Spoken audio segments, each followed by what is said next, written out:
Bonjour à tous. Dans cette vidéo, nous allons nous intéresser aux matériaux biosourcés et pourquoi c'est si intéressant de les utiliser. On va aussi voir leurs limites. Mais si on se pose cette question du choix des matériaux, c'est qu'on a le choix. Or, si on regarde autour de nous, on ne voit que des constructions en béton. Parfois, elles sont en briques, c'est vrai. Mais est-ce que le matériau le meilleur serait-il pas le moins cher? En fait, non. Non, et c'est en interviewant Julie Burkhard-Zog, une architecte spécialisée dans l'architecture bioclimatique, que j'ai compris ça. Le bâtiment ou la maison, c'est un peu comme une troisième peau. Admettons que le vêtement soit la deuxième peau, le bâtiment c'est la troisième peau. Donc il nous protège de l'extérieur, des intempéries, en toute saison, etc. Mais il ne faut pas que cette enveloppe soit trop imperméable, parce qu'il va se passer des choses, des échanges, des flux, notamment d'air, parce qu'il faut ventiler tout simplement la maison. Il y a de l'air vicié qui doit sortir, de l'air pur qui doit rentrer. Il y a la question de l'eau. Donc l'eau, en effet, il ne faut pas qu'elle rentre, mais il faut qu'elle puisse sortir, parce qu'il y a des usages dans la maison. On respire, on fait de la cuisine, il y a le linge qui sèche, etc. Tout ça, c'est de l'eau qui est dans l'air et qui doit s'évacuer. C'est ce qu'on appelle l'hygrométrie, en fait. Ensuite, cette enveloppe, on se demande de quoi est-ce qu'elle est composée. Parce que forcément, on vit dedans. Donc, comme je parlais des échanges d'énergie, d'eau, d'air, etc., il y a un moment, on est, nous, corps organique, dans cette équation. Et donc, le mieux, ce serait de trouver de vivre parmi des matériaux biocompatibles. C'est ce qui semble le plus logique, on va dire, et de vivre dans une maison saine. Donc, quand on regarde donc, cette histoire de notion de bâtiment sain et de confort, on arrive naturellement aux matériaux biosourcés.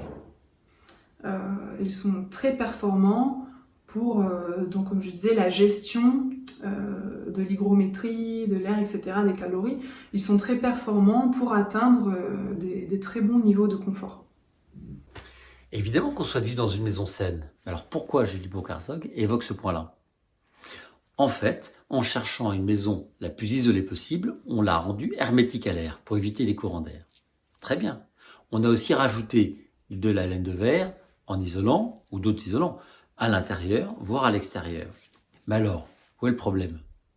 Il y aura comme ça des petites dégradations, des petites particules qui seront dans l'air et qu'on va respirer. Donc en quoi est-ce que vous avez envie que votre maison soit faite, tout simplement? Il y a un souci aussi de certains isolants. Lorsqu'il y a des petits flux d'air qui se passent, par exemple dans votre placo, si vous avez une ouverture pour une prise, vous avez forcément un petit appel d'air qui passe comme ça. Donc l'air va passer derrière le mur, ça va ressortir, et tout ce qu'il y a, donc votre isolant, à un moment, il va se dégrader, il va finir dans l'air.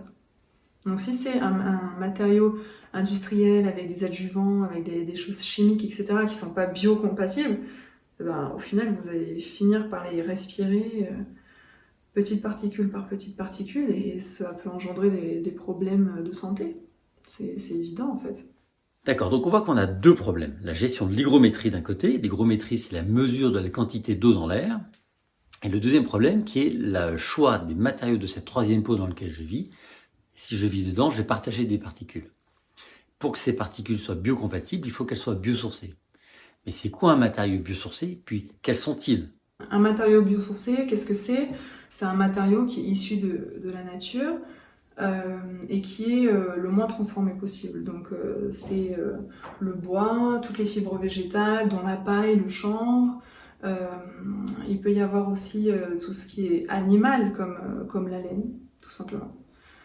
La laine. Après, il y a aussi les matériaux géosourcés. Donc là, on parle de la pierre ou de la terre. Bon, donc les matériaux biosourcés sont sains. Mais quelle est leur performance?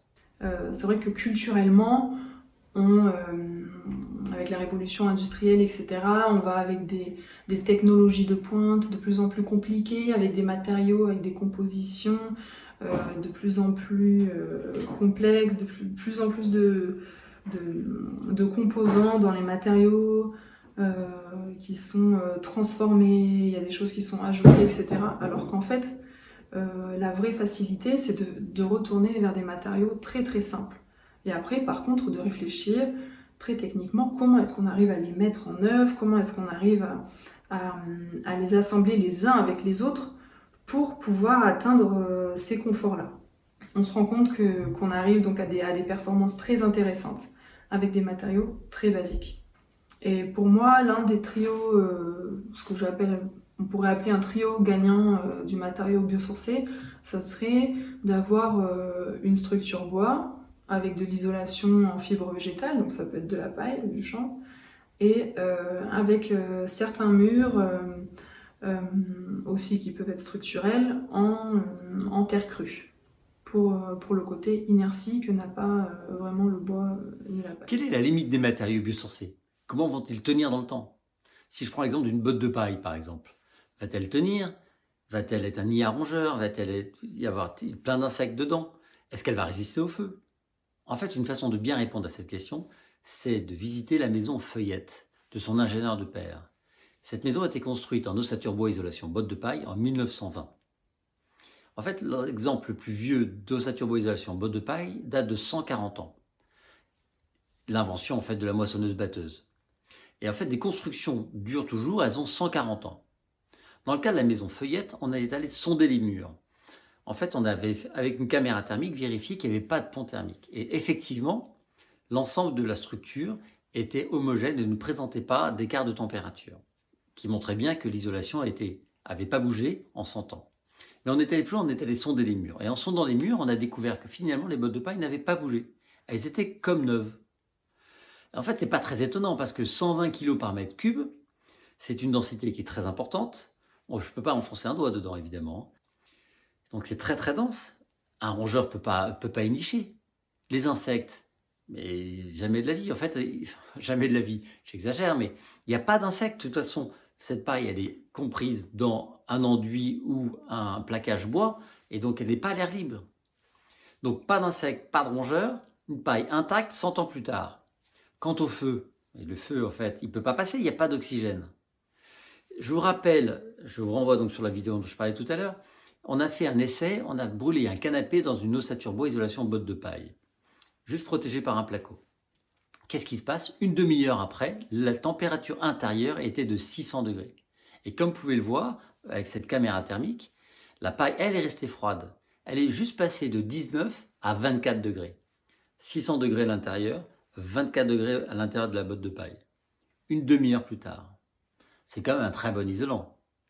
Bon, une fois que j'ai dit ça, on réalise que donc elle dure très bien dans le temps. Je ne vois pas du bois. Le bois, on a des constructions qui datent du Moyen-Âge qui sont toujours là. Si on prend l'exemple d'ailleurs de la charpente de Notre-Dame, si le feu ne l'avait pas embrasée, elle avait 800 ans.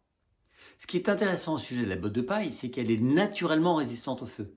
On n'a rajouté aucun produit chimique. Il n'y a rien de toxique dans la botte de paille qui va, par effet rebond, revenir sur nous. D'ailleurs, je ne sais pas si vous avez remarqué, mais souvent, on essaye de résoudre un problème en rajoutant une poudre, et c'est cette poudre qui finalement va se révéler être un nouveau problème 10, 15, 20 ans plus tard. Si vous voulez creuser ce sujet, je vous renvoie vers une autre vidéo que j'ai faite qui s'appelle Construire en paille, qui est évidemment un titre un peu accrocheur, mais on parle d'ossature bois isolation botte de paille. Une autre limite des matériaux biosourcés, c'est leur prix. En effet, une ossature bois, par exemple, va coûter plus cher qu'une structure en béton. Pour la différence de coût, j'ai posé la question à un autre architecte, David Fayol, du cabinet Wild, pour comparer une structure avec des matériaux biosourcés d'une structure conventionnelle. Le budget du maître d'ouvrage aurait dû être 1,1 million, on est à 1,2 million. Donc on est sur un delta, là sur ce dossier-là, hein. Donc je généraliserai pas, mais on est sur un delta de, je sais pas, 10% nous là, sur le budget de départ. Donc c'est pas beaucoup. Après, si on ramène ça sur la durée de vie du bâtiment, en fait, cette delta d'investissement, il sera vite rentabilisé avec des baisses de consommation. Voilà, cette vidéo est terminée, j'espère qu'elle vous a intéressé. N'hésitez pas à y liker, n'hésitez pas à me partager vos questions, vos commentaires, à vous abonner à ma chaîne, et puis à très vite pour de nouvelles vidéos.